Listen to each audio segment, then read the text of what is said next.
The winter wind swept through South Side Chicago with a kind of quiet cruelty, rattling the thin window panes of Beatrice Simon's small apartment. The radiators hissed in protest, their warmth struggling to reach the far corners of the single-bedroom space. A faint scent of garlic and rosemary drifted from the stove, curling into the air like an unspoken promise. Beatrice stood by the dining table, her faded cream sweater sleeves rolled to her elbows. The fabric clung lightly to her, softening the roundness of her belly. 5 months along now, though the way she rested her hand there made it clear she felt the life within her far more than anyone could see. She had been told her eyes were her most striking feature, deep brown and steady, but tonight there was a flicker in them, half nervous anticipation, half quiet hope. The tablecloth was a hand-me-down from her late mother, its edges worn but carefully ironed. The pattern of blue peonies faded from years of use. 2 plates sat perfectly aligned silverware gleaming, despite having been polished with nothing more than dish soap and determination. A simple roast chicken, golden and fragrant, rested at the center. She had chosen the meal with intention. It was William's favorite. For a moment she paused, gazing out the small kitchen window. The view was hardly glamorous, just a narrow alley, lit by the amber glow of a flickering street lamp. But she remembered the first night William had walked her home. Back then, he'd told her she deserved the view from the top of the world, not from a brick-walled alley in Chicago. And she had believed him. Beatrice had met William Brown 2 years earlier at a charity gala hosted by the University of Chicago's alum board. She had been a scholarship student in the biochemistry master's program, working part-time in the lab, when she'd been convinced by a pushy classmate to attend.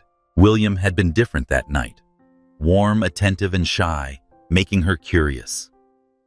His laugh had been low and unguarded, his blue eyes quick to find hers in the crowd. She'd thought, here is a man who could see me, not just the version of me that fits in a lab coat. She carried that memory with her now, like a talisman against the uncertainty gnawing at her ribs.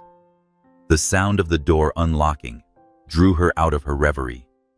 She smoothed her sweater, took a slow breath, and turned just as William stepped inside. His camel coat hung open, the sharp lines of his tailored navy suit rumpled from the day. The silk of his tie, deep burgundy, was loosened, his posture carrying the weariness of someone who had been in constant motion since sunrise. "How was your day?" she asked softly, moving to take his briefcase. He glanced at her, his gaze flickering briefly to her stomach before shifting away. "Long," he said, crossing the room to pour himself a whiskey from the bottle on the shelf. "My managing partner kept me late running projections for the quarterly portfolio, but it was worth it. I've got news." Beatrice's smile was warm and genuine. "I have news too, but you go first." William sank into the chair at the head of the table, swirling the amber liquid in his glass. "I got promoted to senior associate analyst, not just a title B. This means my trajectory changes. I've been invited to the Union League Club this weekend, to a private table with Robert Langley." His voice carried a rare note of excitement, his eyes alight. "That's incredible." "William," she said, reaching across the table to take his hand. Her news fluttered in her chest, eager to be spoken. "I knew you'd make it." She paused, her gaze steady. "And my news, it's about us. The doctor confirmed last week." She drew in a breath. "We're having twins." The words seemed to hang in the air for a fraction too long. William's smile faltered, confusion crossing his features before settling into something more complex. He leaned back, pulling his hand from hers. "Twins." His tone wasn't wonder, it was accusation. "Yes," she said, willing her voice to stay calm. "They're healthy, William. I thought you'd be healthy." He laughed, but it was a brittle, mirthless sound. "B. I just told you I'm moving up. This is the first real step toward becoming someone who matters in that world.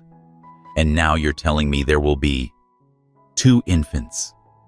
They're our children, she said, her voice trembling despite herself. We can make it work. We're a team. No, he cut in sharply, standing so quickly, his chair scraped against the worn floorboards. We were never a team B. You were convenient someone to share rent with while I worked out of the grind. But you... His gaze swept over her like an inventory. Hair always undone. No social polish, the daughter of a public school teacher from nowhere. You were never going to fit. The words struck like cold steel, leaving her breathless. We've been together for 3 years. I put my degree on hold so you could... He reached into his briefcase, pulled out his checkbook, and scribbled quickly. The paper landed on the table between them. 5,000. That's enough for a clinic and 1 month's rent. Handle it quietly. Beatrice stared at the slip of paper without moving. It might as well have been a blade. I have an early meeting, he said, retrieving his coat. Please don't call me. And if you think about child support, I've got lawyers who'll make sure you regret it. The door shut with a finality that reverberated through the small apartment. For a long moment, the only sound was the refrigerator's hum. The roast chicken sat cooling on the table. The check lay untouched. She sank into the chair, one hand on her belly, the other covering her mouth to keep the sob from escaping. But the tears came anyway, hot, relentless, carving down her cheeks. In the dim light, she whispered to the 2 lives within her, I won't let you suffer. Not for him, not for anyone. Her eyes fell to the worn notebook on the counter. She flipped it open to the first page and wrote in steady, deliberate strokes, Day 1 for Noah and Amara. Outside, the city continued oblivious to when a woman decided to build an empire from nothing.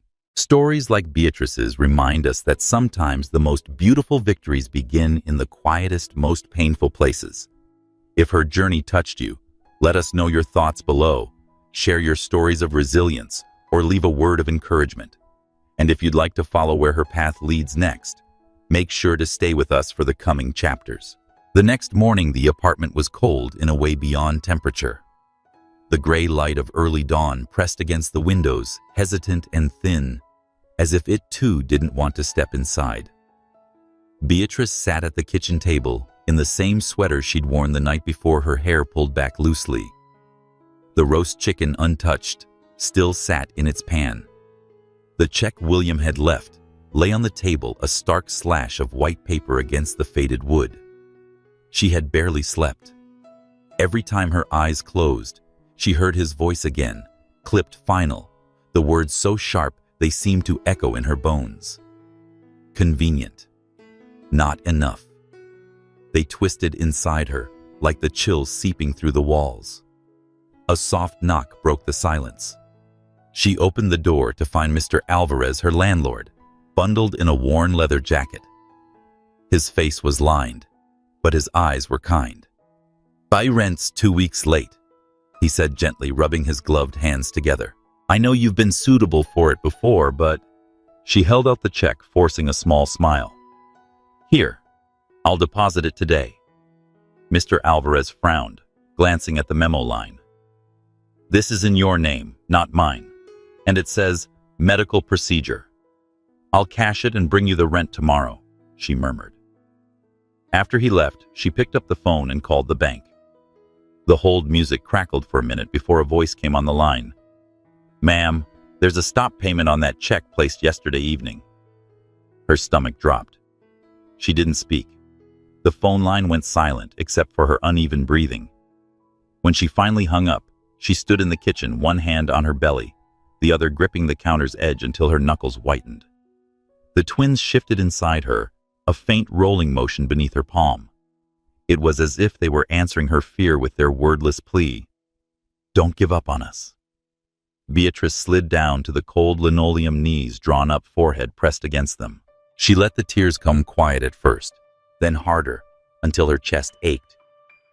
In those moments, she allowed herself to grieve not just for the loss of William, but for the version of herself who had believed his promises.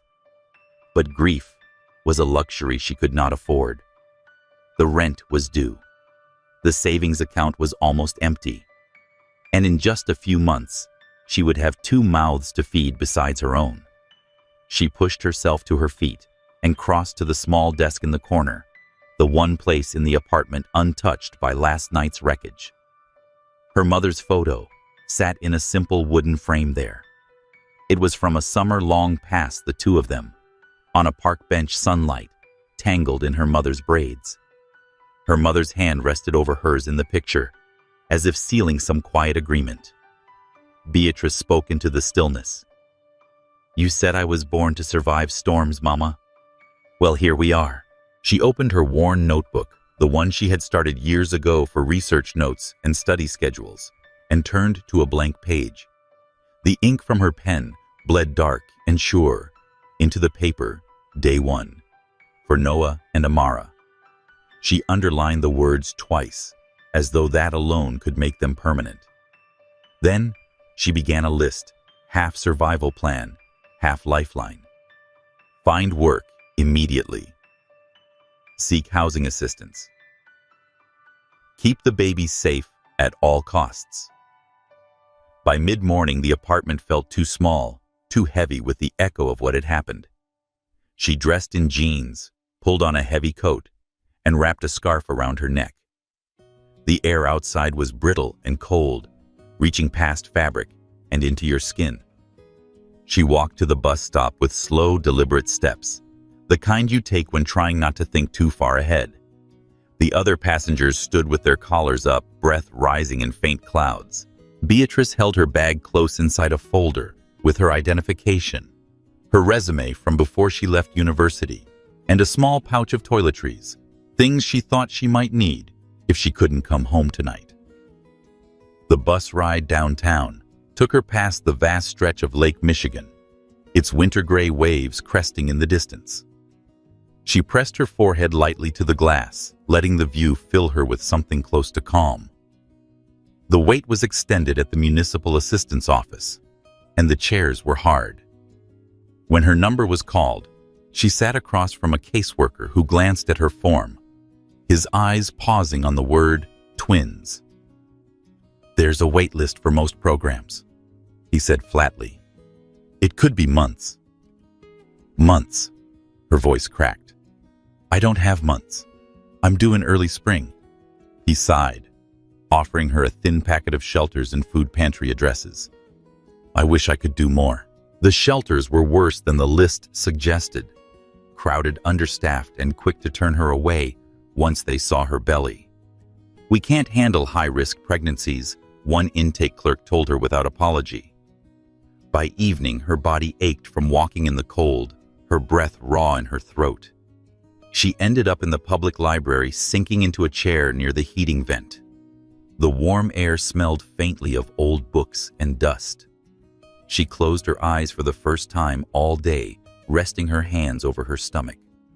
When she opened them again, a flyer from the bulletin board across the aisle caught her attention. It was printed on pale blue paper, the ink slightly smudged. "Receptionist wanted. Lakeshore Biotech. Immediate benefits. Flexible hours. No experience necessary." Her pulse quickened. She read it repeatedly, as if the words might vanish if she looked away. Immediate benefits. It meant doctor's visits. It meant prenatal vitamins.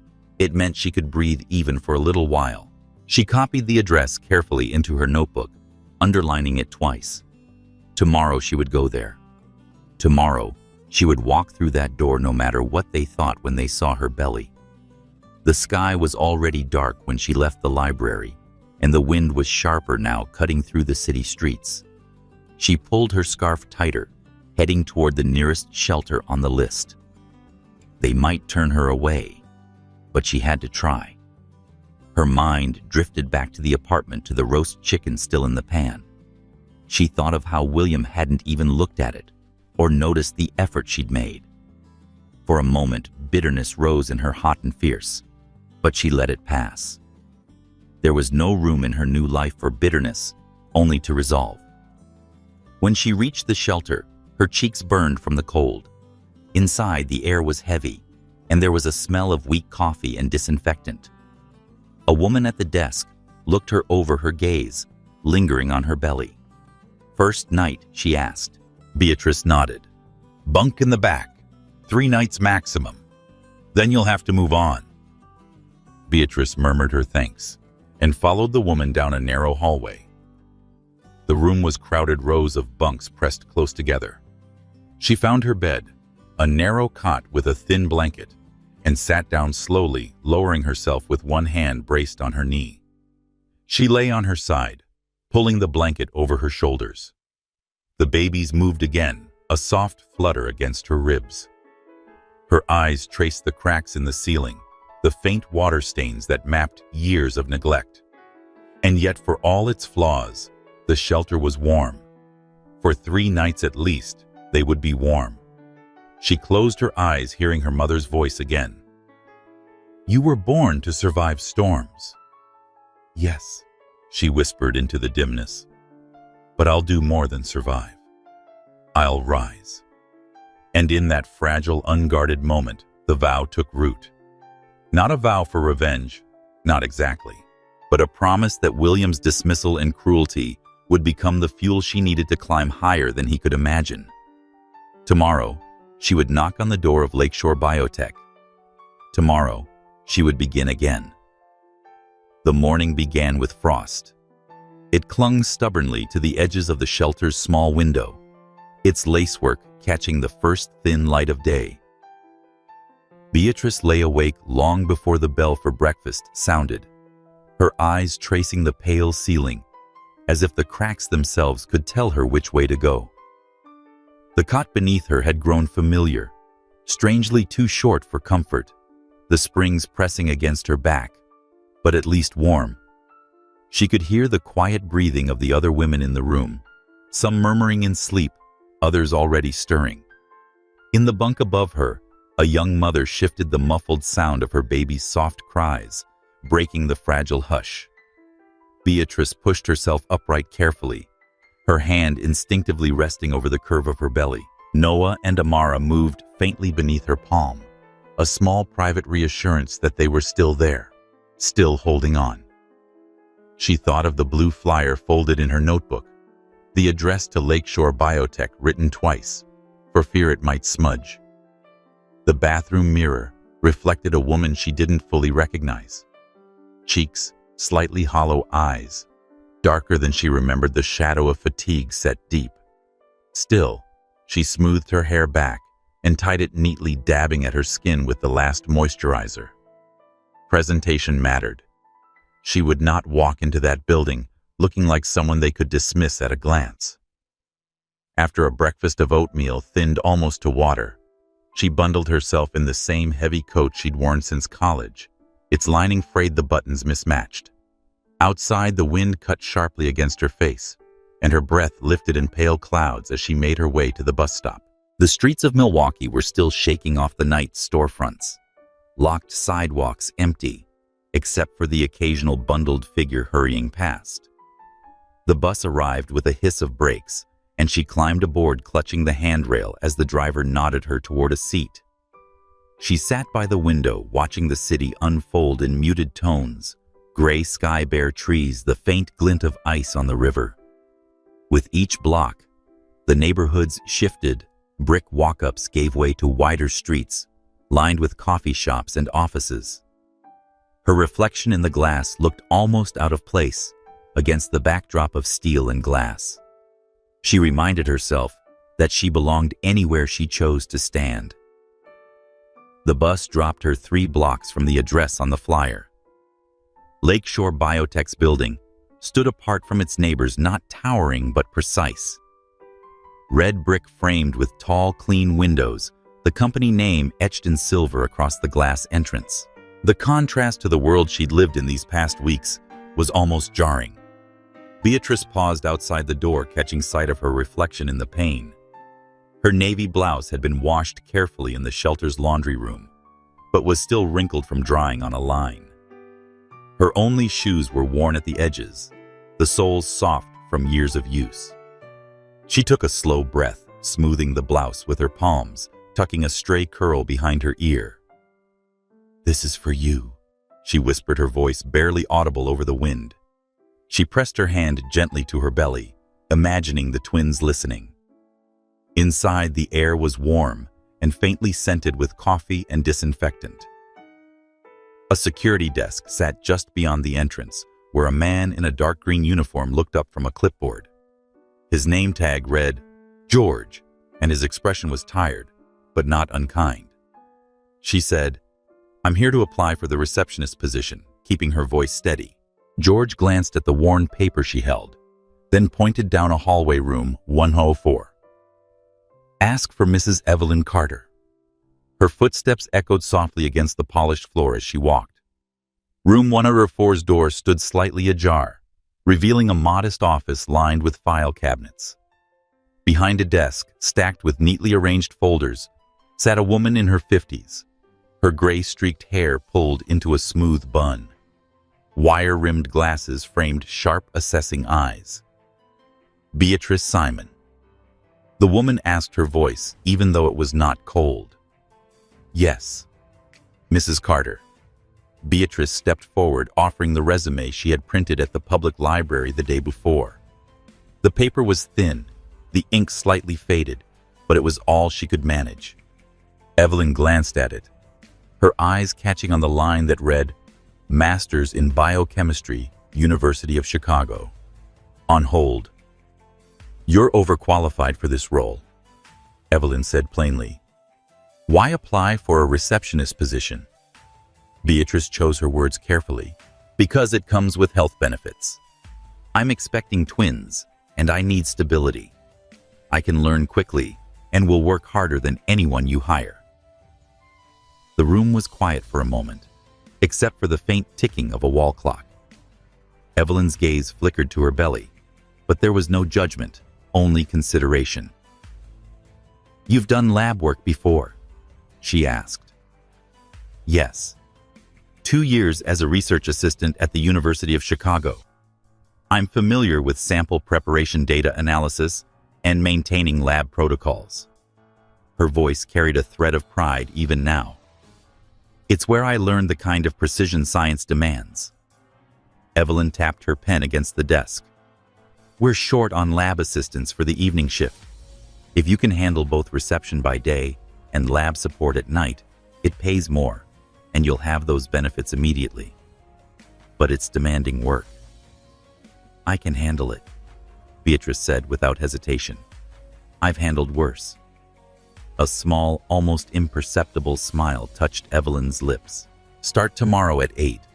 We'll order a uniform in your size." Beatrice blinked, the words settling over her like sunlight after weeks of cloud. She nodded, managing to keep her composure. "Thank you." As she stepped back into the cold, the wind felt different, brisk, but not biting. The street seemed brighter, and the noise of passing cars was less harsh. She walked to the bus stop with her coat pulled tight, the folded schedule Evelyn had given her clutched in one hand. This wasn't just a job. It was a doorway. Back at the shelter that night, she lay awake long after the room had gone quiet, the paper schedule under her pillow like a talisman. She thought of what the next day would bring. Phones ringing, files to manage, the hum of lab equipment, the faint chemical scent that clung to her memories of the university. She imagined herself in that space, not as a charity case, but as someone whose presence mattered. Someone building towards something greater. The baby shifted again, a subtle rhythm against her ribs. She closed her eyes and whispered into the darkness, "We're going to be all right." Somewhere deep inside, she felt the truth of it take root. The next morning, frost clung to the bare branches outside the shelter's narrow windows, casting fragile patterns against the pale winter light. Beatrice had been awake since before the alarm, lying in her bunk, and listening to the slow stir of the room around her, the soft shuffling of feet, the low murmur of a mother soothing her child, the hiss of water pipes reluctant to wake. Her coat felt heavier than usual as she buttoned it, not from the weight of the fabric, but from the awareness of what the day meant. She tucked the folded schedule Evelyn Carter had given her into the inside pocket close to her chest, as if proximity might anchor her resolve. The bus ride into the heart of Milwaukee felt longer than the day before. She watched the city shift from worn brick and corner bodegas to glass-fronted offices and cafes, spilling light onto the cold sidewalks. When she stood before Lakeshore Biotech's red brick facade, the air around her was alive with the crisp morning bite. Her breath rose in delicate clouds, each dispersing quickly into the blue. Through the tall front windows, she could see the lobby moving with quiet purpose. A young man in a white lab coat crossing with a stack of folders, a woman carrying a tray of coffee cups, her pace steady but unhurried. Inside, the warmth embraced her immediately, carrying the faint scent of roasted beans and something sterile, yet clean, the unmistakable tang of a place where science was at work. The polished floor reflected the muted glow of overhead lights, and the hum of the building seemed to wrap around her like a steady heartbeat. George, the security guard from yesterday, looked up from his clipboard and gave her a short nod of recognition. "Room 104, he said, as though he'd been expecting her.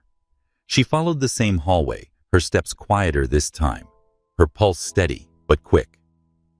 When she entered, Evelyn was already at her desk, a steaming cup of coffee near her right hand, her glasses perched low on her nose as she flipped through a stack of forms. "You're early," Evelyn remarked, not looking up immediately.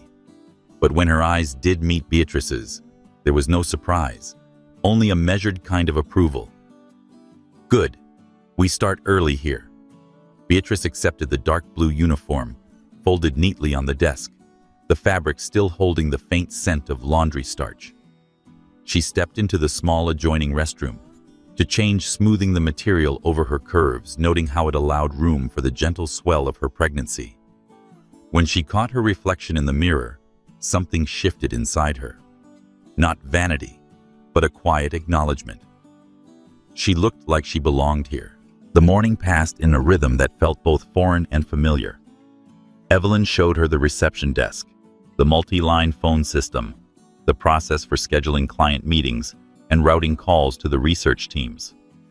The phone rang often, voices on the other end, clipped with efficiency or softened with polite warmth, and Beatrice found herself adapting quickly, her pen gliding over the notepad with an ease that surprised her. Between calls, she studied the faces moving through the lobby lab technicians, in their white coats, administrative staff with clipboards and tablets, researchers who seemed to carry the weight of discovery in their furrowed brows. Occasionally, someone's gaze would flicker to her belly, but there was no open hostility. Just curiosity, perhaps even mild surprise, that she was here at the front of their building, greeting visitors with an even voice and a steady smile. By late afternoon, Evelyn appeared at her side. "You'll have a break before the evening shift. I'll introduce you to Dr. Brooks in the lab." Her tone held no question. This was not a suggestion, but a step already decided. The lab was a world apart from the reception area. The air carried a faint sharpness, the hum of equipment blending with the rhythmic click of pipettes and the low murmur of scientists conferring over data sheets. Rows of glassware caught the light in delicate arcs, and the stainless steel counters gleamed under the bright overhead fixtures. Dr. Samuel Brooks was taller than she'd expected. His salt and pepper hair swept neatly back the lines on his face, deep but not unkind. He looked up from a set of printouts as Evelyn introduced them. "This is Beatrice Simon. Evelyn said she's joining us part-time as lab support in the evenings." Brooks's gaze was direct, but not probing. "Evelyn tells me you've worked in a lab before." "Yes," Beatrice replied, 2 years in biochemistry at the University of Chicago. "I handled sample preparation, ran assays, and maintained protocols." He studied her for a moment, then gestured to a workstation. "We'll start you on prep. Reagents need to be measured precisely, no shortcuts, no deviations. This isn't about speed, it's about accuracy." Her fingers felt sure as she began, the muscle memory returning like an old language she hadn't spoken in years. She measured, poured, and recorded each movement deliberate, each note carefully written. She could feel Brooks's gaze occasionally assessing, perhaps even testing her. When the shift ended, she cleaned her station thoroughly, ensuring every beaker and every pipette was returned exactly as they had been found. Brooks approached as she was hanging up her lab coat. "You work carefully," he said, his voice even. "We'll see how you handle more complex tasks next week." It wasn't effusive praise, but it was something, a foothold. She nodded, not trusting herself to speak without revealing the quiet swell of pride in her chest. When she stepped back into the night, the city's air was sharper, the street lamps pooling light onto the damp sidewalks. She walked to the bus stop, with her hands deep in her coat pockets, the uniform folded neatly in her bag. Her feet ached, and her back twinged faintly from standing most of the day. But beneath the fatigue was something warmer, the faint pulse of purpose returning. At the shelter, she slid into her cot, the low murmur of the room around her fading into the background. She rested her hand on her belly, feeling the subtle shift of life beneath her palm. For the first time in weeks, she didn't feel like she was drifting. She was moving forward, one deliberate step at a time. And that, she thought, was enough for tonight. The hospital room was bright the way winter light can be, clean and unblinking, spilling across the polished floor and the silver rails of the bed. Beatrice lay half reclined, hair damp against her temples. Fingers curled around the sheet as the contraction eased. The monitor beside her gave a steady, complacent beep, as if it had all the time in the world. She did not. The twins had decided to arrive 5 weeks early, and there was a hum in the room, nurses crossing voices low that said everyone understood how delicate an early entrance could be. "You're doing beautifully," a nurse murmured, a black woman with a velvet voice and sure hands. Her name tag read, "Renee, 2 strong heartbeats. I'll be here the whole time." Beatrice nodded, breath catching. She tried to anchor herself in the ordinary things, the tick of the clock, the linen's faint scent of starch, the way Renee's fingers pressed reassurance into the inside of her wrist. Beneath all of it was the rhythm of her body doing the oldest work it knew. When the first baby arrived, the room changed, the brief hush, the small astonished cry, the nurse's wordless smile. "Noah," they said, and placed him where she could see him. His mouth a delicate bow, his fists outraged at the cold air, his lungs already declaring themselves. A minute later, Amara followed, lighter, fierce-eyed, her cry, a ribbon that braided itself around her brothers. Beatrice could only look, tears unmooring softly, as if the body that had fought so long to hold them had finally let itself be relieved. "They're early, but they're breathing well," Renee said, adjusting a tiny cap over Amara's soft hair. "You did well, Mama. Mama." The word settled somewhere deep, where a wound had been. Beatrice reached. Her fingers found Noah's palm. He closed around them, as if he had been looking for that shape. She whispered their names to them once, twice, as if the syllables might become a blessing stitched into the first fabric of their lives. 5 days later, the world was smaller and larger at once. Smaller. A 1-bedroom walk-up on the north side stairs that complained under the weight of the car seat. A crib someone's cousin had outgrown, a folding table that doubled as a desk, and a place to cut sandwich crusts. Larger 2 bassinets, 2 shadows on the wall, 2 sets of breathing to count when the street grew quiet. The taxi driver carried the car seat up the final flight and set it gently on the rug. "First time?" he asked. "Yes." Beatrice smiled, small but steady. "But I'll learn." At first, there were only the cycles, the clockwork of need. Feedings every 3 hours, diapers in an impossible parade, the mysterious sorcery of swaddles that kept coming loose. She kept a notebook with a careful grid time ounces sleep. She discovered how to do things with one hand and her shoulder warm a bottle fold. A blanket. Answer. A text from Evelyn checking on them. When fatigue pressed too hard at the corners of her vision, she sat on the floor and let the twins' breathing pull her back from the edge. At night, when both finally slept, she would sit in the dim glow of the lamp and watch their faces work through dreams, tiny expressions, a flicker of a smile that felt like grace.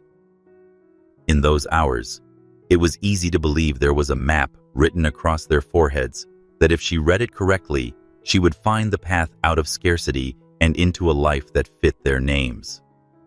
6 weeks passed. The hospital bills had been blunted by the insurance Lakeshore had given her. Evelyn had fought for 6 weeks of leave with a firmness that brooked no argument. "You'll be back when you're ready," she'd said, and had meant it. Ready, Beatrice discovered, is a flexible word. She returned because she had to, because the formula was expensive and rent exacting, because a purpose called to her like a voice through fog. But when she added the price of childcare to the numbers in her notebook, the math refused to solve. She went to Lakeshore with both babies anyway. She timed their feedings to the bus schedule, strapped the double stroller with a precision that had no margin for error, and walked into the glass-bright lobby with a diaper bag slung over her shoulder like a declaration. Evelyn's eyes widened, and then softened, one eyebrow rising in a question that was less judgment than worry. "You sure I can do both?" Beatrice said. "They sleep most of the day. I'll keep them away from the lab at night." There was a long beat in which the building seemed to hold its breath. Then Evelyn exhaled. 2 weeks. We'll try. If it jeopardizes safety or work, we reassess." Deal. They set the crib behind the reception desk, screened tastefully by a low divider and a potted ficus that Beatrice immediately grew protective of, as if the plant were a co-conspirator.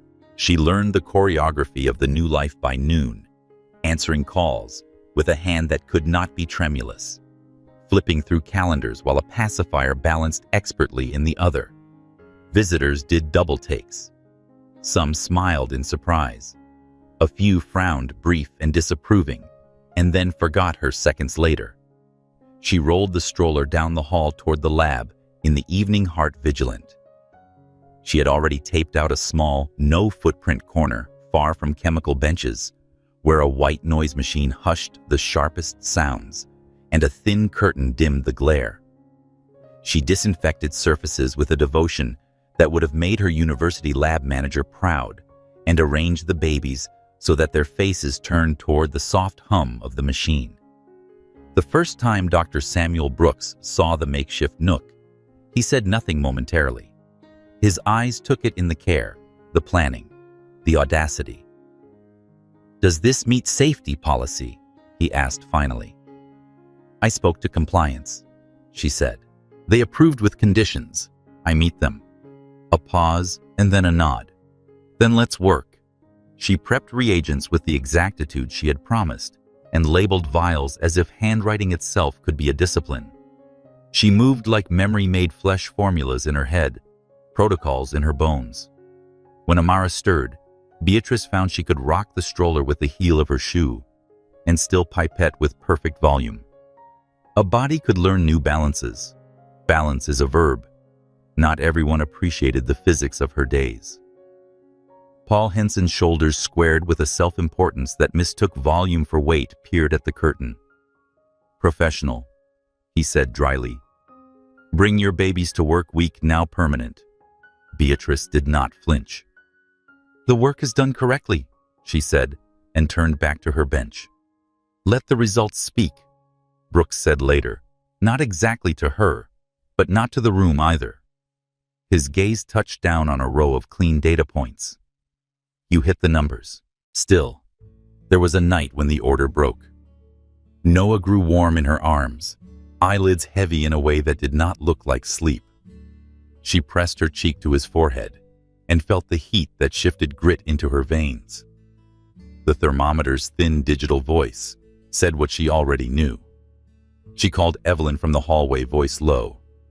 "I need to take them home. I can come back later midnight, finish the prep." "No," Evelyn said, a firmness that held and held. "Your child is the priority. We need you long term, not just tonight. Text me in the morning." Beatrice hung up with her throat tight. The bus ride home was a narrow tunnel, every light a minor miracle of arrival.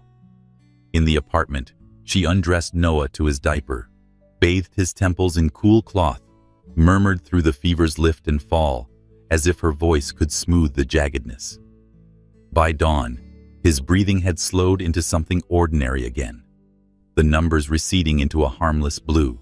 She slept, sitting up for an hour with both twins in the soft trench of her arms, and woke to sunlight making honest rectangles on the floor. At work the following evening, there was no speech, no announcement.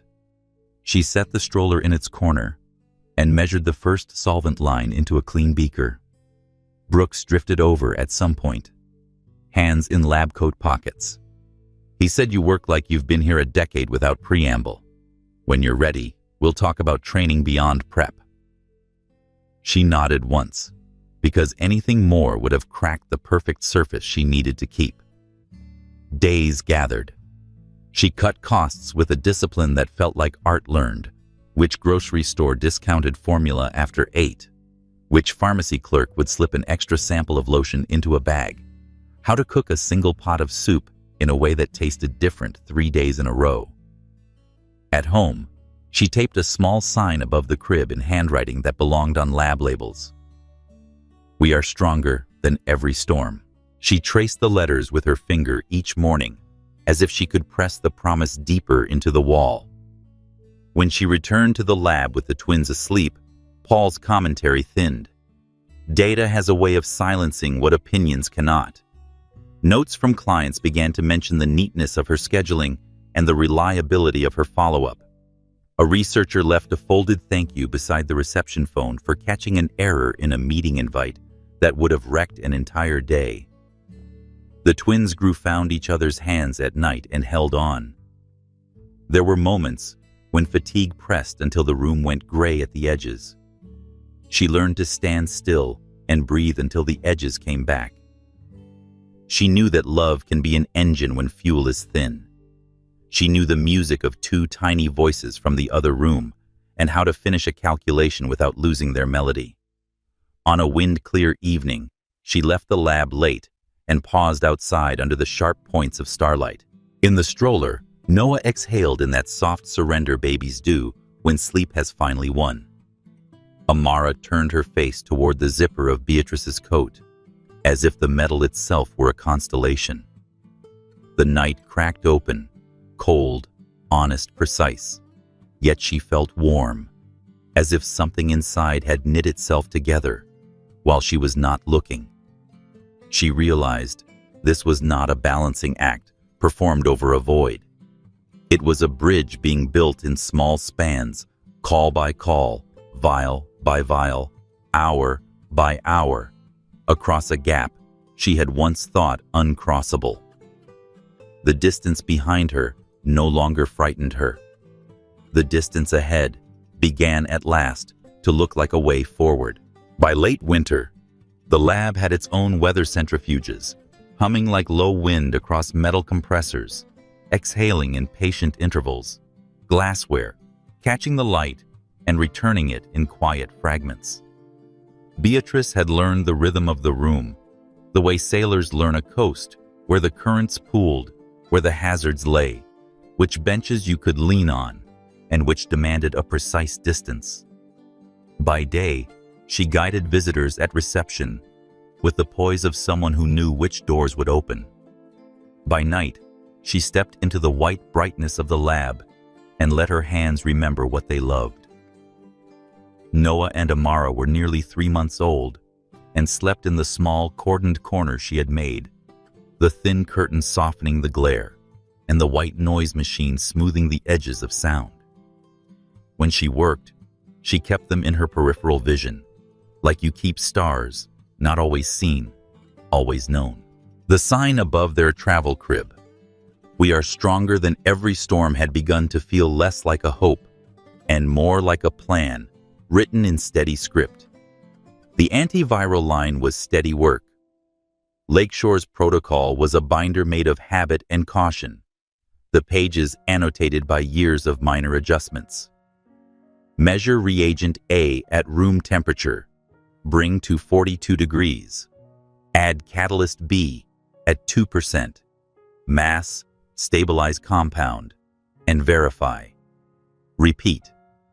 The numbers were good enough to be respectable, never good enough to be a story.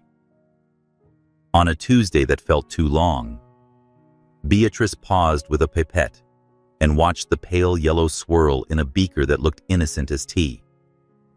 She checked the yield calculation she'd written in the margin of her notebook, 25% of raw material lost, predictable as a tide. She turned the page and found an old formula from the University of Chicago, her notes dense and small, a version of herself who still believed the shortest distance between understanding and change was courage. If the reaction started at 5 degrees cooler and the catalyst ratio came down to 1.7, maybe 1.6, the system might bind cleaner. Lower temperature, slower kinetics, less waste. It was a thought that didn't ask permission, only competence. She rocked Amara's stroller once with the heel of her shoe and checked the monitors. Both twins sank in the warm dark of infant sleep. The clock near the autoclave showed 9:40. Her shift ended at 10. The building drained by 11. If she stayed an hour more, she could run a test small enough to be harmless, big enough to tell the truth. Please don't make this about speed, Dr. Brooks had said when she started. Make it about accuracy. She decided accuracy included seeing whether a known inefficiency had a better answer. Beatrice set up a side tray labeled in thick, careful letters as trial do not use, and prepped a micro batch that would offend no ledger if it failed. She chilled reagent A by 5 degrees, watching the thermometer like you watch a promise. She adjusted the catalyst to 1.6, logged every change, set a timer, and folded her arms so she would not pace away the minutes. When the reaction completed, she filtered, compounded, and slid the sample into the spectrometer with hands that refused to tremble. The instrument's screen washed itself in numbers, then stabilized. She copied them down and checked the math twice, as if certainty were a garment that fit better when tried more than once. Yield up 19.8%. Purity unchanged. Waste reduced. The room did not applaud. The centrifuge kept its low hum, but the air around her shifted the way a room shifts when a door has been opened somewhere you can't see. She looked at the stroller, 2 small bodies curved into themselves, and thought, I think we have a foothold. At 10:57, she closed her notebook and reset the space as if she had never been there. The extra hour would come out of sleep. She would take it back later with gratitude. In the morning, she was back at the front desk with a steady voice and a pen that filled boxes neatly. At 11, she knocked once on Dr. Brooks's office door and held out the notebook like a petition. I ran a controlled microtest after hours, she said. Lowered the initial temperature by 5 degrees. Dropped the catalyst ratio to 1.6. Yield increased 19.8%. Purity maintained. I logged each step. Brooks took the book and did not sit. His eyes moved quickly, then slowly, then stopped. You did this on your own, he said. Not quite a question.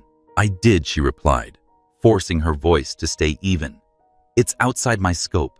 If that's a problem, I'll accept the consequences. But the data warranted a look. He turned the page, finding her calculations dense and tidy. It warrants a pilot, not a reprimand, he said after a moment. We'll reproduce this with QA and 2 technicians. If we confirm your numbers at scale, you will have saved us. He did the math in his head and nodded to himself. You'll have saved us real money. Time 2, she said. Less rework. He gave the smallest smile there and gone. Time 2. The pilot happened fast because necessity is a ruthless project manager. On Thursday afternoon, Brooks assembled a small team, Paul Henson from Synthesis, Maria from QA, Beatrice on prep, and stood at the edge of the bench like a judge who prefers evidence to rhetoric. Paul's expression had the polished neutrality of someone waiting to dislike a thing. He said that protocol deviations usually come back to bite arranging glassware with a noise that wasn't quite gentle. Then we'll keep it small, Brooks said. And if it bites me. They measured the cooled reagent. They dialed the catalyst down. They ran the sample twice. Maria read the spectrometer lips moving over the numbers before she spoke them out loud. The yields held. The purity held. The waste dropped in a way that made the line graph look like it had finally learned restraint. Again, Brooks said, because fundamental changes demand patience. On the third run, the numbers shifted a fraction and then stilled, as if settling into the shape they'd been meant to have all along. Paul set down his pipette with a careful clack. Huh, he said, which in his mouth was enormous. When the pilot concluded, Brooks leaned against the bench and exhaled. He was not a man who smiled broadly, but approval softened him. We'll write this up and lock it, he said, and we'll give credit where it's due. Paul's glance slid sideways, catching on Beatrice's belly, and then away, as if he couldn't quite decide which part of her to resent. Some people get to skip steps, he muttered low enough to be deniable. Beatrice was tired enough to say nothing. Maria wasn't. Some people take them, she said, her tone mild as glass. The memo went company-wide the next week. Process optimization. Antiviral lines signed by Brooks, with a single line near the end that mattered more than the logo at the top. The method was adapted from a trial designed and executed by B. Simon. It was not poetry, but truth in ink, and truth, she had learned, is the only currency that keeps its value. Evelyn found her at reception late that afternoon and set a mug beside the keyboard, tea, not coffee, with a thin slice of lemon floating like a small sun. He told me, she said. Beatrice covered the mug with her palm, letting the heat travel into her cold fingers. She said it wasn't just me, because that was also true. Humility is lovely, Evelyn replied, and you can practice it on your own time. In this building, we also practice attribution. When the lab quieted that evening, Brooks called her into his office. The blinds were half open, and winter light lay across the filing cabinet in silver bands. He gestured to a chair, but did not sit himself, as if the news needed his spine. He said, "We run an internal training program for technicians who want to move toward research. It's long, not glamorous work, but the slope leads to the benches where decisions get made. You know that slope." She did. She could see it the way you see a hill you've already climbed once steep, real possible.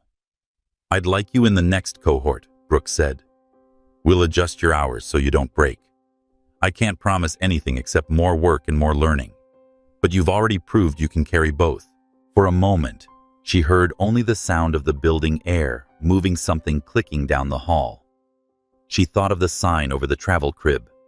She thought of Paul's mutter of Maria's small defense. She thought of Evelyn's tea, Mr. Alvarez's worn jacket, and the bus that carried her past the Iron River mornings when the city still had frost at its lips. "Yes," she said, "I want in." Brooks nodded, once the kind of nod that concludes a contract. "Good. Bring the notebook from your trial. We'll start with why you thought of lowering the temperature." She finished the evening preparing her station with a care that felt like gratitude made visible. When she wheeled the stroller toward the door, Amara stirred and sounded like a question. Beatrice touched her daughter's cheek, and then Noah's answering in a language that needed no words. Outside, the air had thinned into a bright cold, making the street lamps look closer. She tightened the blanket around the twins and started for the bus, the city a map she was learning in deeper ink. The binder of protocols would change next week, and a small sentence would carry her name. It would not make the rent easier or the nights shorter, but it would place a stone where a step had been missing. A well-set small stone can hold a bridge's weight. Spring arrived in New York like a secret whispered from tree to tree, first in the faint gloss on the branches, then in the stubborn daffodils pushing through the soil outside Lakeshore's glass facade. Inside, the air was no warmer, but something in Beatrice's days had begun to thaw. Her promotion into the internal training program was not a sudden leap, but a steady climb. Twice a week after her front desk hours ended, she swapped her blazer for a lab coat and joined a small cohort in the corner meeting room that smelled faintly of ethanol and fresh paper. They learned advanced protocols, molecular modeling, and troubleshooting material she had once touched during her master's studies, now rediscovered like a language half-remembered. It was not easy. The twins were 5 months old and had learned the art of unpredictability. Some nights, Noah decided that sleep was for lesser mortals. Others, Amara developed a taste for her mother's attention at impossible hours. There were evenings she arrived at the training session, with her hair pulled hastily back, the faintest smear of formula on her cuff, and eyes that burned from too little rest. But she absorbed each lesson with a hunger that surprised even her. Her notes became meticulous maps of the process reaction pathways, shaded in pencil key steps, circled in blue ink margins, filled with questions to answer later. Dr. Brooks often lingered over her shoulder, saying little, but occasionally tapping the edge of her page in a way that felt like quiet approval. During one of these late sessions, she found herself working alongside Maria. The other woman was precise, quick with her hands, and not given to wasting words. Yet a steadiness in her presence reminded Beatrice of Evelyn, someone who recognized competence and did not begrudge it. "You have the reflexes for this work," Maria observed one evening, her voice low as she measured a reagent. "Reflexes?" Beatrice asked, glancing over. Maria said to know when to trust the numbers and when to trust your hands. "Some people only learn the first. You already have both." Beatrice smiled faintly, unsure whether it was a compliment or a warning. "I had to," she said. "When you're alone with 2 babies, you learn fast what you can't afford to get wrong." Maria didn't ask further questions, but something in her gaze softened. The more she learned, the more she saw where processes could bend toward efficiency. Not every suggestion could be acted on. Lakeshore was still a company bound by regulations. But Brooks began to bring her into small project meetings, letting her speak when she had insight. It was a quiet kind of sponsorship that could go unnoticed if you weren't looking for it. She noticed. She kept her gratitude private, storing it in the same place she kept her determination. Brooks called her into his office one Thursday afternoon before her lab session. The blinds were open this time, sunlight spilling across his desk in a bright geometry. "There's a conference next month in Boston," he said. "Mid-level researchers, biotech process optimization. One of the panels is on manufacturing efficiency. I've been asked to speak." Beatrice nodded, unsure where this was leading. Brooks continued, "I'd like you to present your antiviral yield optimization as part of my talk. 10 minutes. You'll handle the technical portion. I'll handle the corporate context." Her first instinct was to say no. Public speaking was not foreign to her. Graduate school had demanded presentations, but this felt different. This was a room of professionals, many of whom would see only her youth, her gender, her skin, her history, written in the way she carried herself. But then she thought of the memo with her name on it, the data she had verified, the long nights she had turned into progress. "I'll do it," she said. Brooks's nod was slight, but there was satisfaction in it. "We'll prepare together. The story matters as much as the numbers." The weeks leading up to the conference were a blur. She practiced after the twins were asleep, standing in the narrow living room with the slides on her laptop speaking to the shadows on the wall. She timed her sentences to match the graphs, trained herself to pause after key points. When she caught her rehearsing at the desk during lunch breaks, Evelyn would wave a hand and say, "Slower. Let them follow you. You've lived this now. Make them believe it." The night before Boston, she lay out her navy dress and low heels pressed her notes until the pages felt warm. Noah fussed through part of the night. Amara woke just before dawn, and Beatrice packed bottles and diapers alongside her laptop, as if the two belonged in the same bag.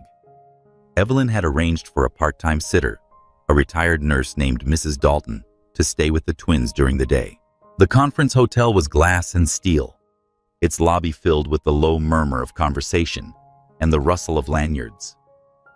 White screens glowed with presentation titles in the main hall, and the smell of coffee drifted in waves.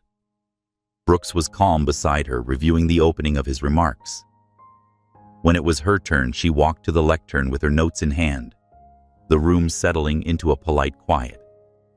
She began with the problem, the yield loss, the waste percentages, the bottleneck in production, and moved to the solution with the precision she had rehearsed. She saw a few heads tilt forward as she described lowering the reaction temperature, adjusting the catalyst ratio, and the following gains. When she finished, there was a brief silence, then a ripple of nods. A man in the second row raised his hand to ask about scalability. She answered, drawing on the pilot data, keeping her voice even. By the time she sat down, her pulse had slowed to something close to normal.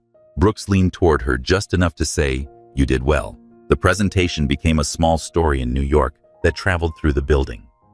Maria stopped her in the lab to say, "I heard you held your own." Paul, in his way, offered a curt nod when they passed in the hallway, which from him was almost an apology. It was a victory, but she didn't linger on it too long. There was always the next step, the following experiment to prepare the next skill to learn. She still had bills that didn't care how well she'd spoken in Boston twins, who cared only that she was present. One night after the twins were asleep, she sat at the small table with her notebook open. She began a new page, writing the date at the top. Underneath, in careful letters, she wrote, 10-year plan. She listed goals in no particular order. Complete training program. Earn a research lead role. Secure stable home ownership. Begin college fund for Noah and Amara. Publish in a peer-reviewed journal. Halfway down the page, she hesitated, then added one more. Surpass William Brown. The name sat there black on white, sharp as glass. She didn't need to explain it to herself.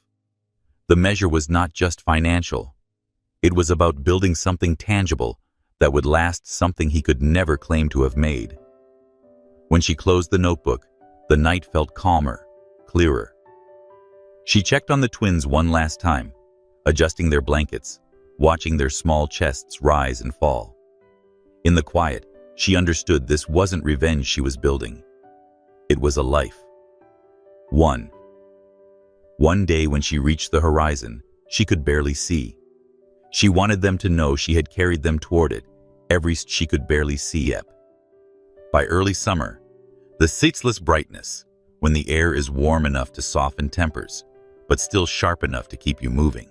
Beatrice's days fell into their demanding pattern front desk in the morning training, or lab work in the evening, the twins' unpredictable hours threading themselves through everything, like an uninvited but necessary refrain. At Lakeshore, the antiviral line was scaling up production.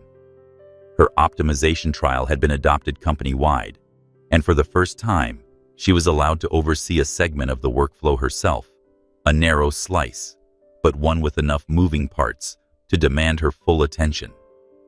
Maria worked beside her some evenings, offering a quiet kind of camaraderie. The trouble began on a Wednesday. She was halfway through an equipment check when she noticed an anomaly in the data log, a minor spike in temperature that had been smoothed over in the official report. It could be nothing, a sensor glitch or a sign of instability in the reaction that left unchecked would cascade into batch failure. She found Paul leaning against the counter scrolling through his phone while a centrifuge purred at his back. "Have you seen this?" she asked, turning her notebook toward him. He glanced at it. "Yeah." It corrected itself, no big deal. "It's a deviation," she said evenly. "We're supposed to stop and investigate." Paul's shrug was almost theatrical. "We'd lose half a day shutting that down. Brooks is already riding us on throughput." "This isn't about throughput," she said, her voice low but firm. "If it destabilizes, we lose the whole batch."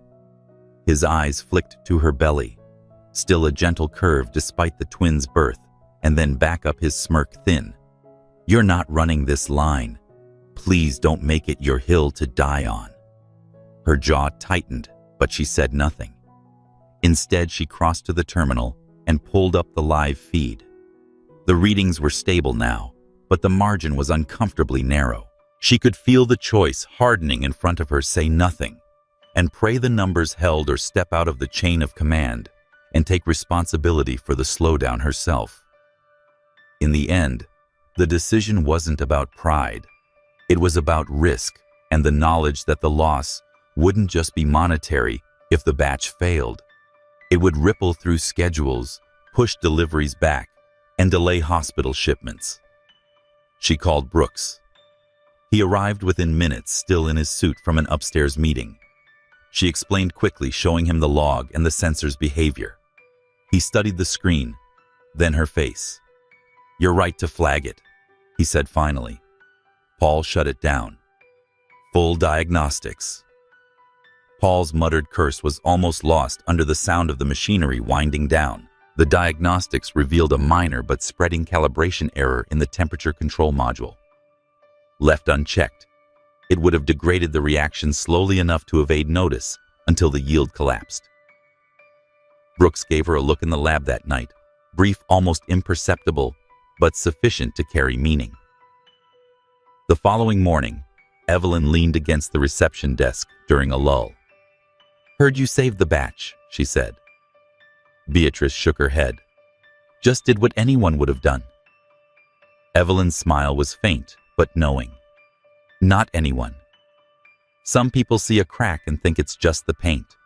Others know it's the wall shifting." That weekend with his twins at Mrs. Dalton's, Beatrice took the rare luxury of walking through Central Park alone. The air smelled faintly of lilac, and the lake caught the sunlight in fractured silver. She thought of the moment she'd seen the data spike, of the quiet weight of the choice she'd made. She also thought unexpectedly of William Brown. It had been nearly a year since she'd last seen him. In her memory, he was still tall, immaculate, in the kind of suit that looked hand-stitched, for his frame still carrying that air of untouchable ease. But now, when she imagined standing before him, the imbalance she'd once felt wasn't there. She had been building something of her own, fragile still, but real. The thought didn't feel like revenge. It felt like distance. 2 weeks later, Brooks stopped by her station in the lab. "Got a minute?" She followed him to his office. He closed the door, an unusual step for their conversations. He said, "An opening is coming up, temporary lead for the evening shift on the antiviral line. 6 weeks. The current lead is on medical leave." She blinked. "You want me to step in? I think you're ready," he said. "And you've already proved you'll make the hard calls." Her mind jumped immediately to the twins, the longer hours, and the logistics. But beneath that, there was something steadier, a sense that this was one of those moments you don't delay for comfort. "I'll do it," she said. The first week in the lead role tested her in ways the training program never had. The work was less about her precision and more about holding the shape of the whole line, catching missteps before they grew, keeping schedules intact, managing personalities that resisted being managed. Paul was on her shift, his reluctance to take direction obvious but contained. Maria was her quiet ally, stepping in without being asked when tensions rose. On the 4th night, an unexpected supply delay threatened to throw off the batch schedule. She spent an hour on the phone with procurement, and then reorganized the workflow so that prep work could continue in parallel. By morning, the delay had been absorbed with no loss. When Brooks reviewed the shift's output at the end of the week, he said, "You kept it moving. That's the job." But in his eyes, there was something more, a recognition that she had stepped into a larger space and not been crushed by it. One evening near the end of her temporary lead period, she stayed late to finish logging reports. The building was almost silent, the hum of the lab equipment like a distant engine. She'd just set her pen down when Maria appeared in the doorway. "You'll be taking this permanently," Maria said. Beatrice shook her head. "It's just for 6 weeks." Maria's smile was small, almost sly. "That's how they start. You'll see." After Maria left, Beatrice sat for a while in the quiet. Through the glass wall, she could see the benches where she had first stood in borrowed gloves, careful not to take up too much space. Her notebook sat open before her, filled with notes, adjustments, and quiet decisions that had kept the work moving. She thought again of that word horizon and felt the map of her life shift, the lines redrawing themselves with each choice she made. And somewhere beyond the edges of her daily battles and small victories, she sensed the fault lines of her past life beginning to stir. She didn't know yet that they would lead her straight back into the path of the man she had left behind, only that she was ready now, in a way she had not been before, to meet whatever came without stepping back. The summer air waited beyond the glass doors, carrying the faint sound of the city at night. She closed her notebook, switched off the desk lamp, and walked toward it, steady in her steps, already thinking of the next day's work. Night pooled softly in the corners of the apartment, a velvet hush broken only by the twins' steady breathing. Beatrice sat at the kitchen table, with a magazine she hadn't meant to bring home, the pages glossy enough to pretend at permanence. On the cover, William Brown stood at a midtown gala, a glass lifted at shoulder height, a woman with lacquered hair at his side. The caption spelled out fortunes and futures in the bright grammar of power. He looked untouched by time, Taylor, perfect gaze certain. She allowed the old ache to arrive for a long moment, looked around, and found nowhere to sit. Then she closed the magazine and slid it to the bottom of the stack of mail, like a photograph you keep only as proof of what you survived. On the first page of her notebook, she wrote in ink that did not waver, 10-year plan. Then the lines to hang a life upon are to complete the training program, earn a researcher's post, publish, save, invest, and build a home that would never remember the sound of an eviction notice. She paused, then added one more outlast hymn. Not as a flame thrown backward, but a vow spoken to the horizon. Time did not leap so much as it accreted. Days layered until they were years, each pressed into the next by minutes of work that left no fingerprints. The twins learned laughter, then words, questions with edges. Beatrice learned to braid their mornings into her nights, make recipes that multiplied, and find the rhythm where love could be inefficient and never once feel like less. At Lakeshore, the slope she had been promised turned into a staircase. The internal program gave way to a badge that read, Research Associate, then Senior Associate. She learned to run not just a bench, but a budget, hold a meeting steady when egos crowded the table, and retrieve a quiet room from the brink with numbers and gentleness in equal measure. Brooks's mentorship remained what it had always been, a steady hand at her back that felt more like weather than rescue. The twins were 7 when the bad news arrived. It came in daylight in a boardroom that smelled of coffee just poured and plans just broken. The screens at the head of the table were blue with loss, the kind of corporate blue that promised calm and delivered the opposite. Neurovita, a program that had eaten 3 years of hope and $80 million, had failed phase 3. In some patients, it had flickered like a miracle. In others, it had gone mysteriously dull. The effect size crumbled under the weight of inconsistency. The CFO spoke in a voice designed for unpleasant numbers. 4 months of runway. A sale to preserve value. Words like process and strategic options parachuted and never quite landed. Beatrice listened with her hands folded and her breath steady and felt oddly, not panic, but a clean, cold quiet, the kind you get when you've stepped into winter water and your body stops insisting this cannot be done. When the meeting ended in an orderly fear, she gathered her papers and did not leave. The room relieved of witnesses exhaled. She opened Neurovita's dataset, the thing that had been a kind of scripture, and was suddenly a eulogy, and began to read it as if for the first time. The problem she knew was not always where the noise was loudest.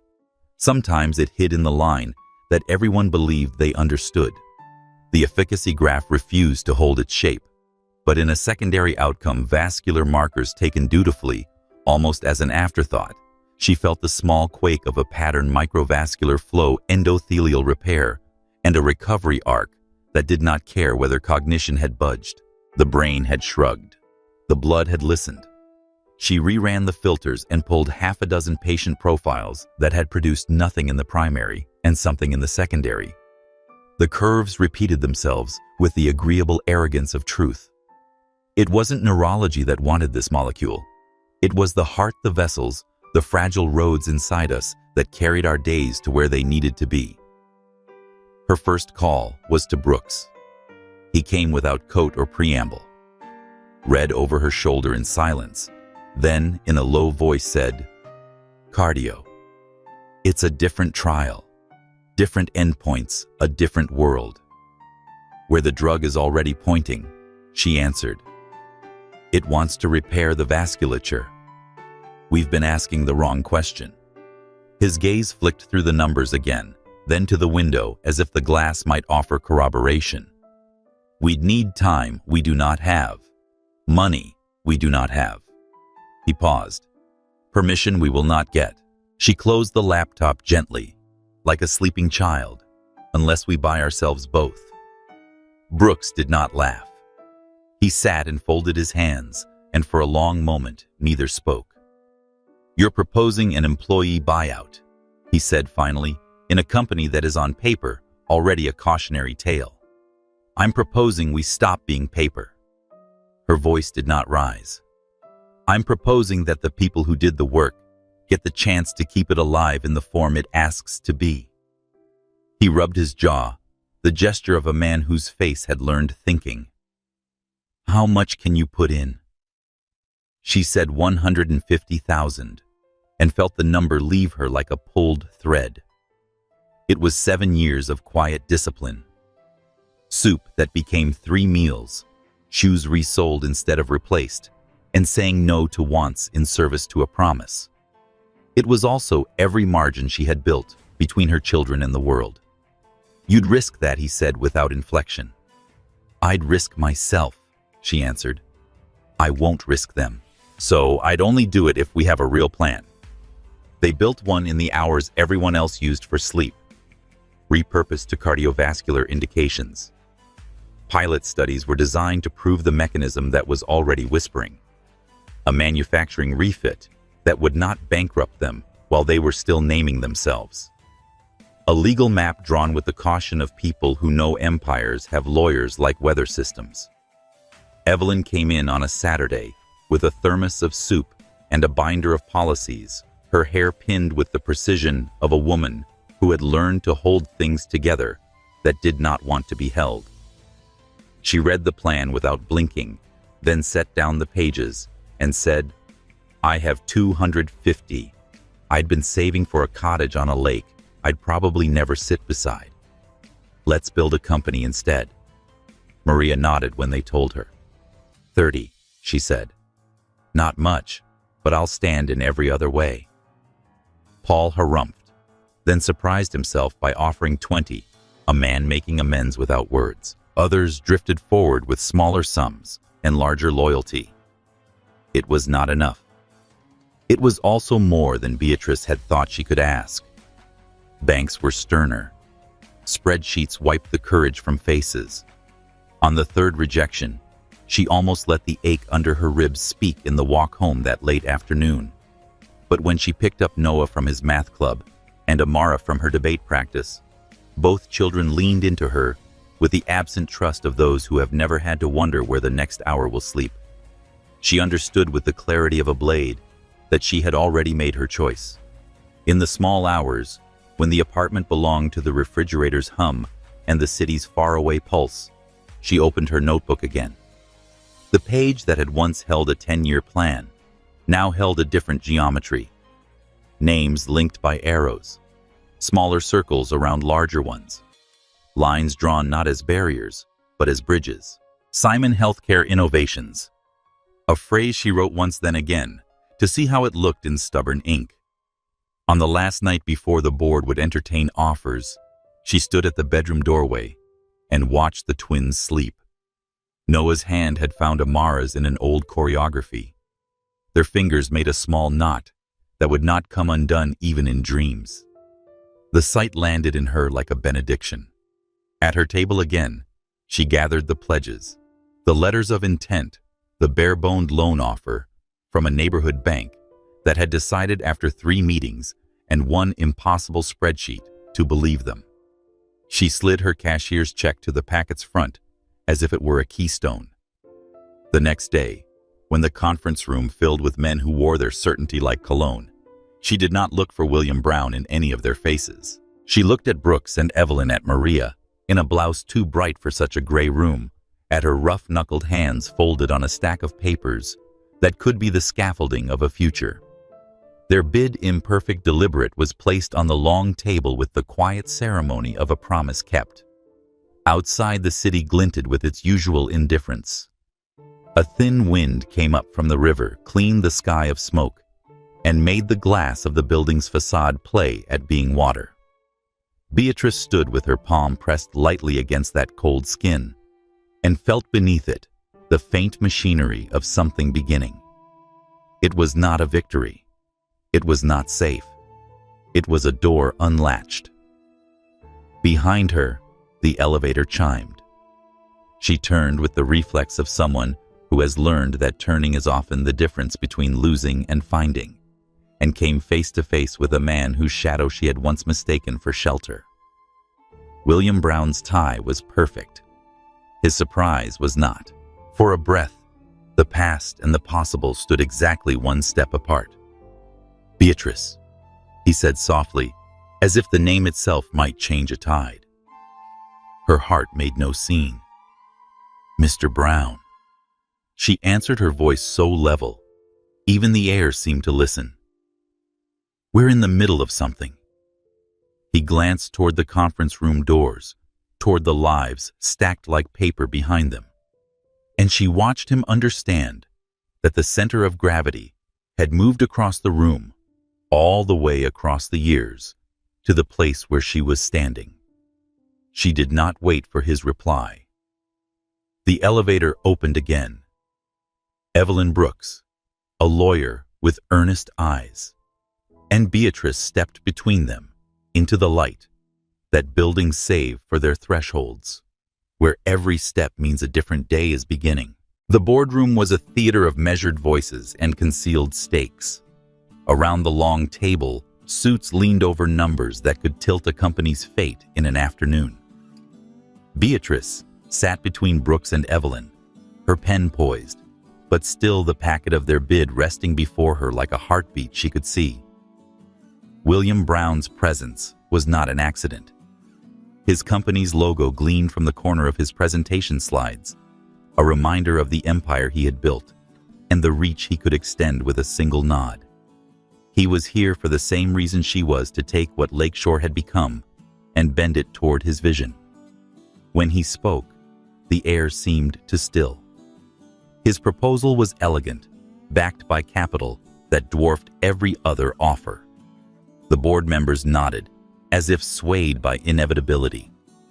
He spoke of maximizing assets and streamlining operations, but Beatrice heard the unspoken truth. Neurovita's remains would be absorbed into something so vast, they would cease to have a name. Then it was her turn.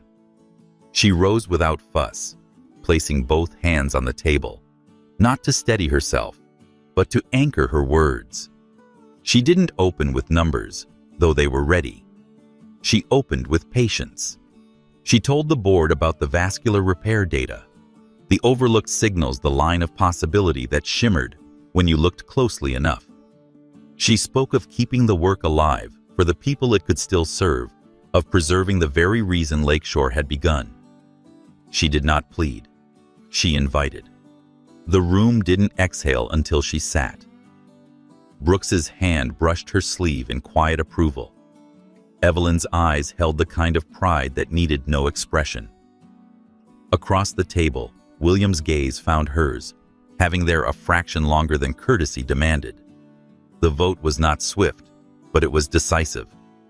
The board awarded the sale to Simon Healthcare Innovations, contingent on financing that now, with the approval, would come from sources that had turned them away. When the gavel of decision fell, there was no applause. Just the low murmur of conversations, shifting toward logistics. Yet inside her, a door she had been pushing against for years swung open, without resistance. That night, Beatrice walked home through the city's pulse, the air soft with the promise of rain. The streets shone under the lamps, and the smell of damp concrete rose around her like something familiar. She thought of every hour that had led here, every compromise, every refusal to step back, every quiet risk no one saw. At home, the twins waited on the couch, their eyes bright with the thrill of being awake past bedtime. "Did you win?" Noah asked, before she'd even taken off her coat. She crouched between them, one arm around each small, eager frame. "We get to keep it," she said. "We get to make it ours." Amara's smile was slow, thoughtful. "So you're the boss now?" Beatrice laughed softly. Something like that. But the truth felt larger than the title. She was no longer standing at someone else's door waiting to be let in. She held the keys, now heavy, real, and hers. 2 days later, William asked to see her. Not in the boardroom, not through lawyers. In person. They met in the glass atrium of a hotel near the park, the air fragrant with lilies arranged for some wedding later that evening. He looked the same, still immaculate, still carrying himself like a man accustomed to winning. But there was a shade of caution in how he approached her. "You fought well," he said, his voice low enough to be almost gentle. "I fought for what mattered," she replied. His gaze lingered as if he were searching for the woman he had once known. Perhaps he saw her, but with edges sharper now, light in places that had once been shadow. "You could still take my offer," he said. "Merge, grow faster, and lose what makes it worth growing." She shook her head. "No, William. This time I'm not trading the roots for the leaves." He studied her for a long moment, then nodded once slowly. "Then I hope you make it," he said. And somehow she believed him. They parted without promises, without lingering looks. Just two lives that had crossed in fire and were now moving at last in their directions. Autumn brought work without pause. There were contracts to finalize, lab spaces to reconfigure, and a new trial protocol to design. Beatrice built a leadership team from those willing to risk the lean months with her. Brooks took the role of director of research. Evelyn ran operations with the calm of someone who could stop a storm by speaking to it. Every evening she returned to the apartment where her children's laughter was the anchor she hadn't known she'd needed until it was hers. On weekends, they visited the riverside where Amara sketched leaves, while Noah tried to skip stones as far as the bend. These hours were not the margins of her life. They were the center. And in quiet moments, late at night at her desk, or walking home past windows lit with strangers' dinners, she felt a thread running through it all. Not luck, not destiny, but the deliberate weaving of choices that had brought her here. She had stood in the ruins of what she thought she'd needed, building something better from the remaining pieces. When the first results from their cardiovascular trial came back, showing a measurable improvement in recovery for patients with microvascular damage, she didn't celebrate with champagne or headlines. She went to the lab alone after everyone had left, sat at her old workstation and ran her fingers over the edge of the bench. It was smooth, calm, steady, like the future if you made it so. Outside, the rain had begun, a fine mist settling over the city. She walked home through it without an umbrella, the air clean against her face, her steps unhurried. The next day would bring new work problems and risks. But tonight, she let the quiet have her. She had not outlasted William Brown for the sake of a rivalry. She had done it to keep a promise to herself, the people who believed, and the small hands that would one day understand what she had built. And she knew with a certainty that felt like peace, that whatever came next, she would meet it standing. If this story touched you, if you felt the weight of Beatrice's fight and the light of her victory, let yourself be part of what we're building here. Like the video, please share it with someone who needs a reminder that starting over can be the beginning of everything, and follow the channel so you're here for the next story we tell. Every view, every comment, every shared moment keeps these voices alive. Because sometimes all it takes is one choice to change the ending. And sometimes that choice is yours.